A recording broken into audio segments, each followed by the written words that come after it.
કે ગામથી આવો છો દાદા? ભાવનગરથી. ભાવનગરથી આવો છો. અને અગાઉ શું તકલીફ માટે દ્વારકા મુખ્ય સંશોધન કેન્દ્રમાં આવ્યા હતા? આંધળીમાં ગાંઠ હતી. શું શું તકલીફ થતી હતી?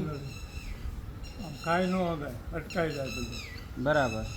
નો ગળે ઉતરે, નો બહાર નીકળે, એમ થાય હમણાં જે વિયો જાય એમ શું શું સારવારો લીધી હતી દવાખાનાઓમાં? ડોઝ લીધા હતા. બરાબર. કંઈ ફેરફારો થયા હતા એનાથી? એનાથી થોડોક ફેર પડ્યો. પછી એને 6 ડોઝ કીધા હા અને 22 શેક કીધા. હા મેં કીધું એ કોઈ વસ્તુ કરવાની નથી, કાગળિયા પાછા દેવાય તો દો. હા. પછી આ એડ્રેસ ઉપર હું અહીંયા આવી ગયું. બરાબર. હાલ શું ફેરફારો છે કયો? હવે બધું રેડી. ખોરાક વ્યવસ્થિત લેવાય છે? વ્યવસ્થિત. રિપોર્ટ પણ દાદા કરાવીને આવ્યા છે. રિપોર્ટ એ કરાવ્યો. રિપોર્ટ નોર્મલ આવી ગયો છે. કોઈને જોવો હોય તો જોઈ શકે છે. તમારું આખું નામ જણાવો. રમેશભાઈ પરવુભાઈ કનોજિયા. અને રમેશભાઈ તમારો મોબાઈલ નંબર જણાવો. 9924 7 11 25 6. ફરીથી બોલો મોબાઈલ નંબર. 9924 7 11 25 6.